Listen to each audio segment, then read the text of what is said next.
Mary Todd Lincoln was the wife of the 16th President Abraham Lincoln. While she was a very loving mother, she was also very high-strung and gave offense to those around her. Early life. Mary Ann Todd Lincoln was born on December 13, 1818, in Lexington, Kentucky. Her family had helped found Mary was the fourth out of 7 children. She had 3 brothers and 3 sisters. One of her brothers would later go fight in the Confederate Army. Mary's parents were very wealthy. Her father, Robert Todd, was a successful merchant and politician. His mother, Eliza Ann Todd, died when Mary was only 6, after giving birth to Mary's brother. After the death of Eliza, Mary's mother, Mary's father remarried. Mary's new stepmother did not like Mary very much, nor did Mary like her. Still, she received a very good education for a girl. After her education, Mary Ann moved to Springfield, Illinois to be with her sister Elizabeth Edwards. This is where she met her future husband, Abraham Lincoln. They immediately fell in love.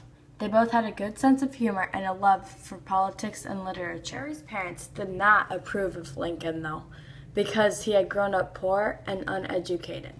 Despite Mary's parents' dislike, they married on November 4th, 1842. 9 months after their marriage, Mary gave birth to her first son, Robert Todd Lincoln. He was the only one out of their 4 sons that would not die before. 4 years after the birth of her first son, Mary gave birth to her second son, Edward Lincoln. He, though, died at age 4 of tuberculosis. Gave birth to her third son, William Lincoln. He was probably the favorite of Mary and Abraham. He, though, died at age 12.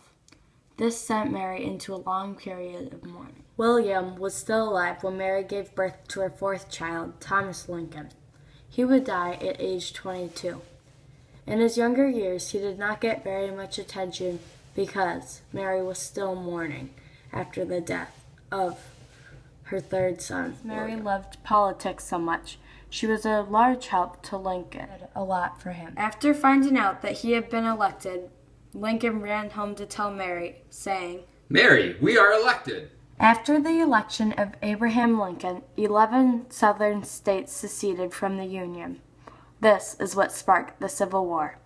Most of Mary's family and friends moved to the Confederate side, yet Mary stood by her husband's side without wavering. Mary did not have a very good life in the White House, though. Not only is this where her 3rd son, William, died, she also was not very well liked by those around her. She felt very insecure. Because of her insecurities, Mary fell in love with redecorating the White House.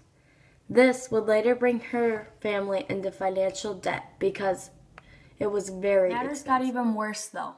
After the Civil War had ended and Mary and Lincoln were watching a play, Lincoln was assassinated. He died the next day with Mary by his side. This greatly affected Mary, and she never came out of it. It didn't stop there, though. Even though it seems impossible, matters got even worse for Mary. Her 3rd son, Thomas, died. After all this, Mary was unable to cope. She went on long shopping sprees and was scared about her safety. Her only living son thought this was signs of depression and brought her to court. Mary was judged insane. Later that night, she attempted suicide by an overdose, but was unsuccessful. Mary was released and considered sane. She went to live with her sister Elizabeth for a little bit and later moved to France, living there quietly for 4 years. After 4 peaceful years in France, Mary moved back to America. Her vision began to fail. She yet again turned to her sister Elizabeth and lived in a room in her sister's home until her death. Mary sadly died on July 16, 1882. Her official cause of death was paralysis, but others believe she could have died of a diabetic coma. She is one to be remembered as she was a great woman in our history.